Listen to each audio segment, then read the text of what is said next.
আসসালামু আলাইকুম আমার আপুরা ভাইয়ারা কেমন আছেন সবাই। আশা করি সবাই সুস্থ আছেন, ভালো আছেন। আমি আপনাদের ছোট বোন, আপনাদের দোয়ায় আপনাদের বোন অনেক সুস্থ আছে, ভালো আছে। তো সকাল থেকে শুরু করলাম। সকালে যে ভাজি করে নিব রুটির সাথে খাওয়ার জন্য। তো আমার ভিডিওটা যদি ভালো লাগে লাইক কমেন্ট শেয়ার সাবস্ক্রাইব করে দিবেন। আপনারা পাশে থাকলে আমি সামনের দিকে এগিয়ে যেতে পারবো। তো এই যে দেখেন রান্না করতে করতে গেছি, তারপর কারেন্ট আসছিল, কিন্তু কারেন্ট যে কখন চলে গেছে আমি বলতে পারি না।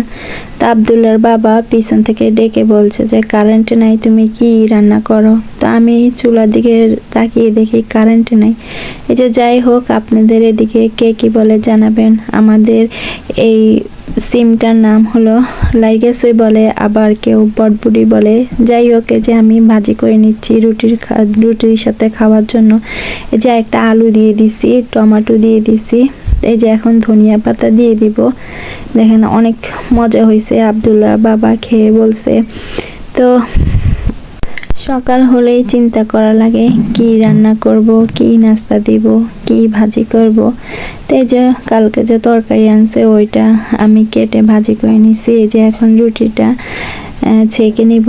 এই দেখেন আমি আগে কিন্তু আমি রুটি বানাইতে পারতাম না। তারপরে ছোটকাল থেকে আমি চেষ্টা করতাম, যখন রুটি বানাইতে যেতাম তেরা বেঁকা হতো। তো ছোটকালে আমি টিফিন বাটি দিয়ে তারপরে গোল করে নিতাম। এখন আলহামদুলিল্লাহ এই শ্বশুর বাড়িতে এসে আমি অনেক কিছুই শিখছি। তারপরে আমার শাশুড়ি আস্তে আস্তে শিখাইছে, তারপরে আমি ইউটিউব দেখে আস্তে আস্তে শিখছি। আসলে শ্বশুর বাড়িতে আসলে যাদের বিয়ে হয় তারা সব কিছুই শিখে, মানুষকেও চিনে, তারপরে কাজও শিখে।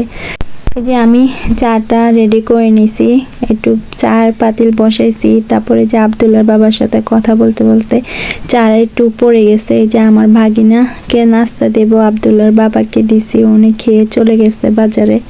যে আমার ভাগিনাকে চা ঢেলে দিচ্ছি। তো আমি মনে করলাম যে এখন তো কারেন্ট নাই, সকাল থেকে আমাদের এদিকে কারেন্ট নাই, দেশ গ্রামে এই অবস্থায় হয়। তা আমি মনে করছি ঘরটা আগে গুছিয়ে নিই, তারপর রান্না বান্না করব।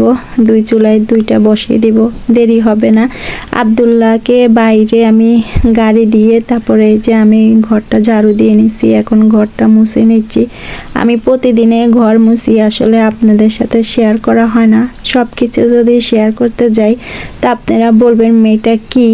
এই যে দেখেন আমি ঘরটা আগে বিছনা ঝেড়ে তারপর ঘর ঝাড়ু দিয়ে নিছি, তারপরে যে ঘরটা মুছে নিচ্ছি। আমার শাশুড়ি আজকে আসবে। এই যে সামনের রুমটা আমি সব রুম গুছিয়ে নিছি। আসলে আপনাদের সাথে আমি ঘরটা শেয়ার করতে চাই না, আমাদের ভাঙ্গাচুরা ঘর। তা যাই হোক, যা আছে বর্তমানে তাই আপনাদের সাথে শেয়ার করছি। এই যে আমি রান্নার জন্য চলে আসলাম। মুরগার মাংস এইভাবে করে ভাজলে অনেক মজা লাগে। এখানে রসুন বাটা দিছি, জিরা বাটা দিছি, লং এলাচি বেটে দিছি, লবণ দিয়ে দিলাম, হলুদের গুঁড়া দিলাম, মরিচের গুঁড়া দিব। এই মুরগার মাংসটা রান্নার থেকে ভাজি করে খেলে অনেক মজা লাগে। আমি মরিচের গুঁড়া দিয়ে দিলাম, সরিষার তেল দিছি।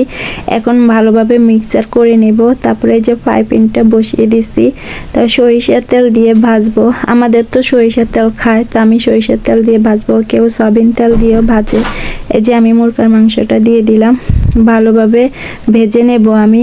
এটা আগুনটা কমিয়ে তারপরে ভাজা লাগবে, জোরে আগুন দিলে তারপরে আপনার উপরের পাশ হয়ে যাবে, ভিতরে হবে না। এই যে দেখেন আমার ভাজাটা হয়ে গেছে, এখন নামিয়ে নিচ্ছি। তো কেমন হয়েছে সবাই কমেন্টে জানাবেন। আসলে আমি আগে কিছুই পারতাম না, তারপরে এই যে ইউটিউব বা আমার শাশুড়ি আমাকে সব শিখাইছে। এখন মাশাআল্লাহ আলহামদুলিল্লাহ আমি সব পারি, সব কিছু দেখছি, সব কিছু শুনছি, সব কিছু রান্না করতে পারি। তো সবাই ভালো থাকবেন, আল্লাহ হাফেজ।